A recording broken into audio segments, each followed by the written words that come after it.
Hi there and welcome to the channel, and it feels so good to be back after almost a month away. Not only has the weather been punishingly hot, but I've also been incredibly busy, and for that reason not only could I not make any videos, but it's been almost impossible to do any real reading for pleasure. And I have in fact only finished one book in September, and I'll come on to that in a moment, but I'll start by mentioning why I'm wearing this. No, they're not braces.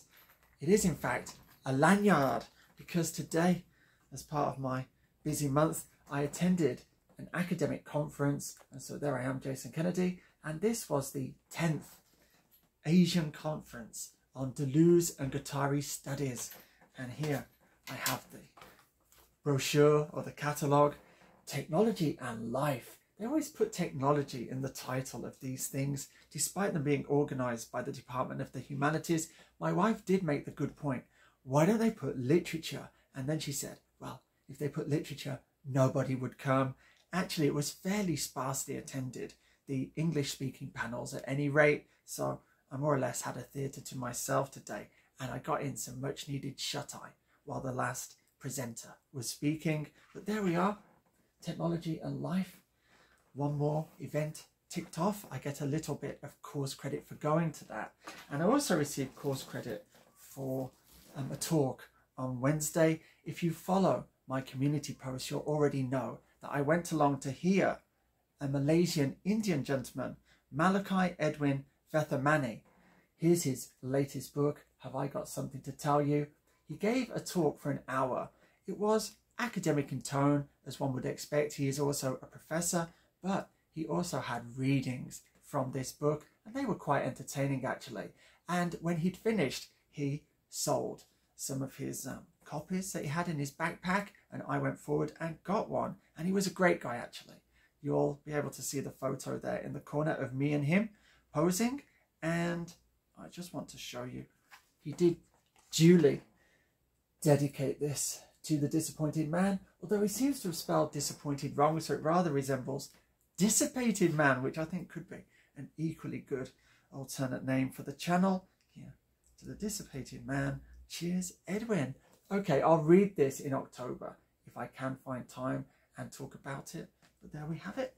And then, why did I not do much reading for pleasure? I just want to show you the kind of reading load that I have as a doctoral student. So here is the course pack for one of the two classes I'm taking.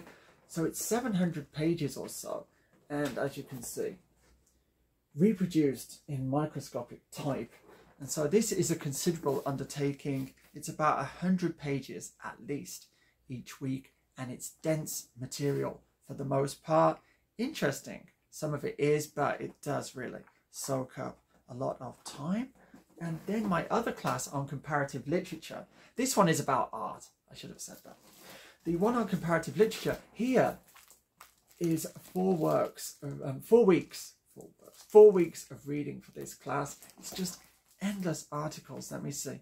Results of a comparison of different people's poetry in ancient and modern times, written in 1797 by Johann Gottfried Herder. Yeah, a bit of light reading there. I should also have mentioned, I'm not organising this talk very well, am I? I want to go back to the Deleuze and Guattari conference, because I want to read you some of the titles of the talks. They're just incomprehensible. So, see what you make of these. This is what I sat through. What's this? Oh yes, Schizoanalyzing the Dubious Case of Agora Garden. Okay, that's self-explanatory. And this one, Exteriorized Memory and Multiple Timelines in Blake Crouch's Recursion. Yeah, well, I can decipher what that one is about. But this one, Chaosmos or Cosmotechnics. Why don't we just flip a coin and decide?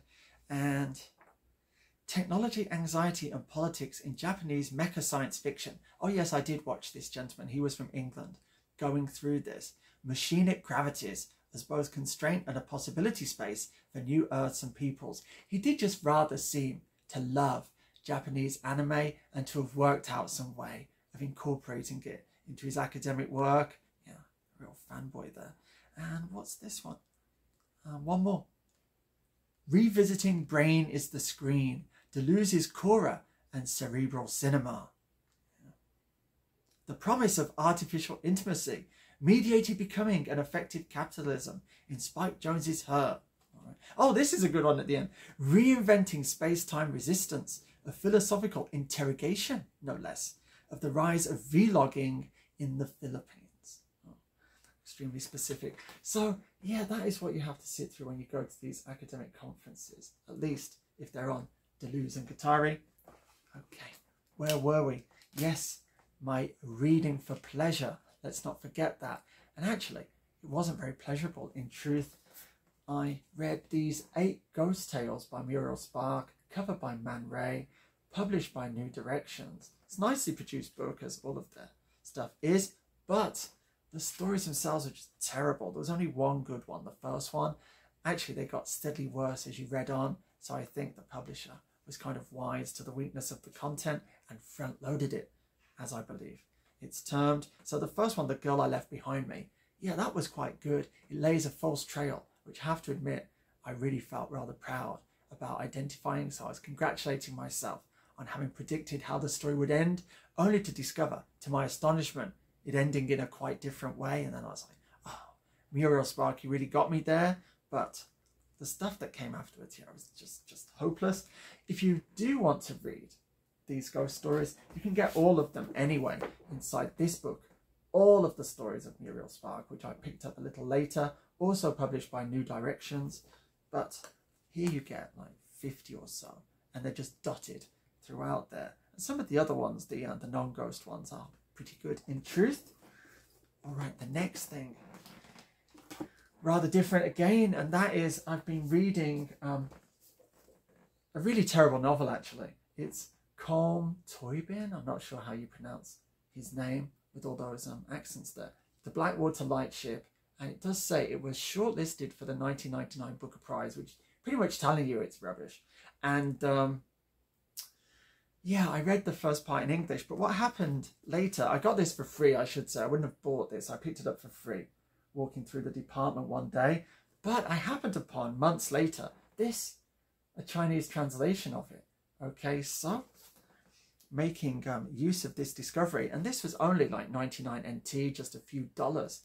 So what I've done is I've begun reading it in traditional Chinese.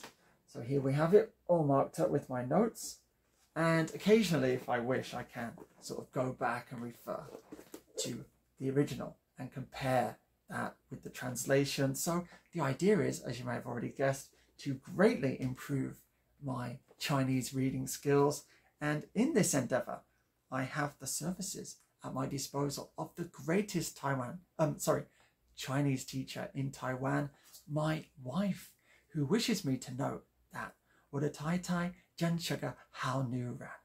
Okay, I must say that. It equates to my wife is a truly good woman. All right, so she's helping me, and she's incredibly patient.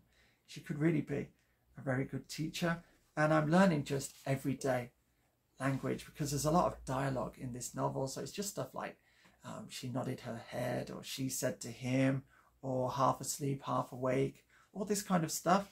But I would say already I've learned perhaps another 200 words to add to my growing vocabulary. So my project is to become a proficient reader of traditional Chinese, which, if you're not familiar with it, traditional Chinese is only used and spoken in Taiwan.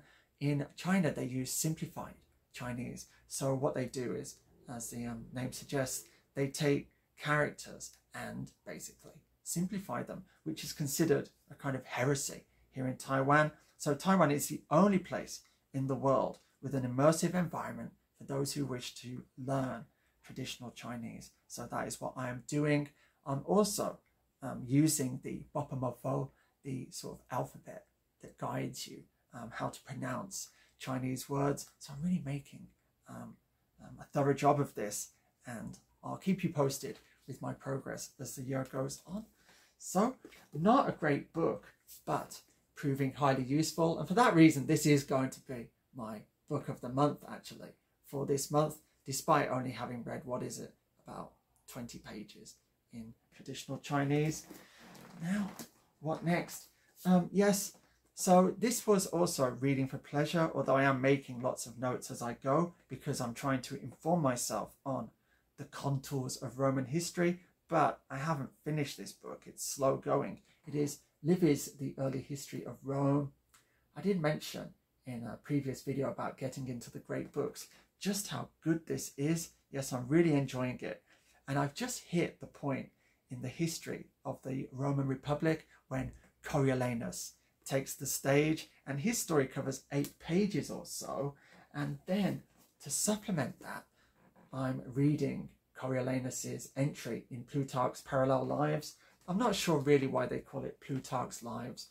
Really, that is not accurate because the central conceit is that the lives are paired, and then Plutarch kind of makes a very penetrating comparison of the two. So in here, Coriolanus is paired with Alcibiades. So I'm just finishing off the story of Alcibiades, and then I'll read the entry for Coriolanus. And yes, Alcibiades is an incredible figure. He's kind of a mix of Byron, Oscar Wilde, and Henry Kissinger, and I'm loving every minute of this. So if you've heard this mentioned and you think it's terribly dry, it really isn't.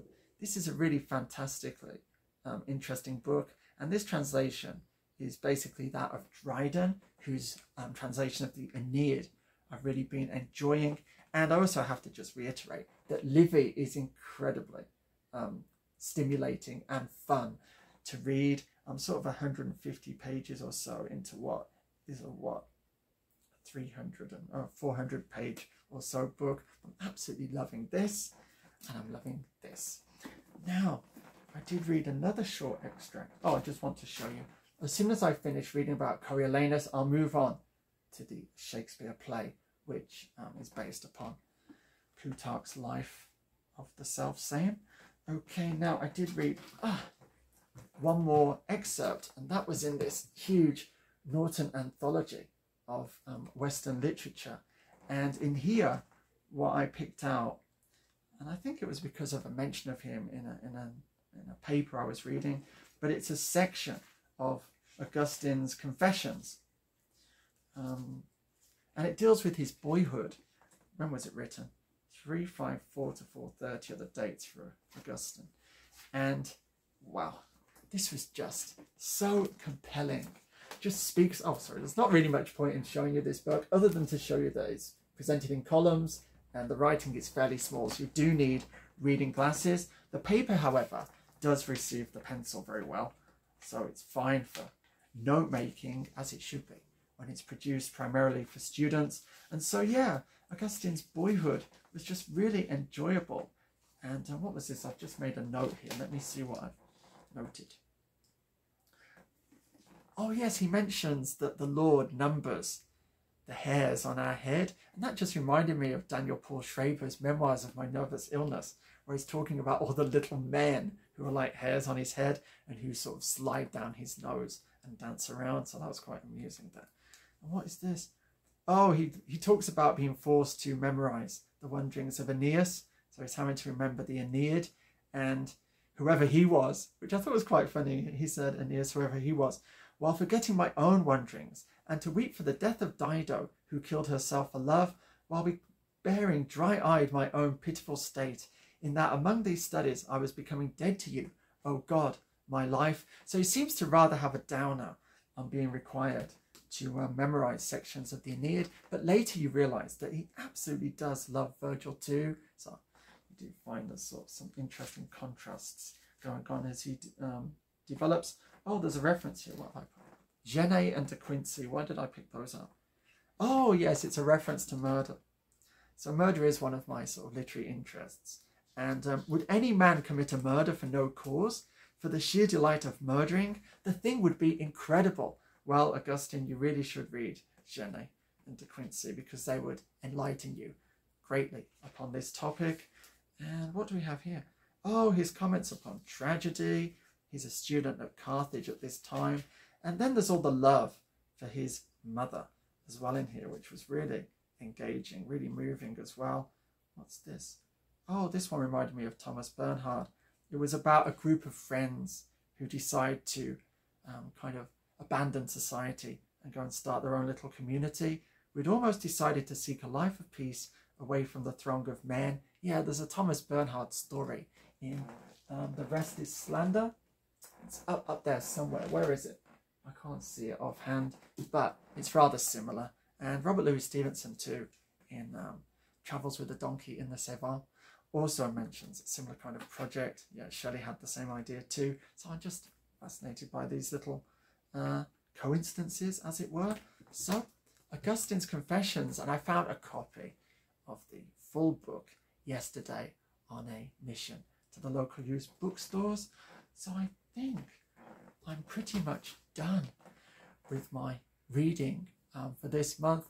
Hopefully you'll forgive how kind of scattershot it appears, but I'm kind of burdened with placing my studies at the centre of what I'm doing, as well as my full-time job as a teacher. And so I've kind of been at the mercy of what the professors are forcing us to read this month, and my own interests are kind of being pushed to the margins. There was one more thing I wanted to mention before I go. Oh yes, my new role in the department began on Tuesday, and I've gone from doing one-to-one support on academic writing with various undergraduates, and I really, really love my new role because I report to a classroom every Tuesday morning, and there are 11 or so students who are studying translation, and I sit at the back as they go through their attempts at translating English to Chinese, Chinese to English, and I pass whatever comments I feel will be useful onto them, and I just sit there. What is it? As a kind of fount of wisdom. I kid myself, but I'm really enjoying being of service to those students, and I think I'll try and do a little bit more actually and run a kind of clinic before they really get going with their class, and then yeah, I can do even more with them. It's just great being more involved than being sat in front of the computer. So an incredibly busy month. I sound rather out of breath, really. I have just finally found the minutes to make this video after an entire month, so that is why. All that remains is to bid you farewell in the customary fashion. This time I'll do my level best to not be away for quite so long, but until the next time, be safe, be strong, nanu nanu.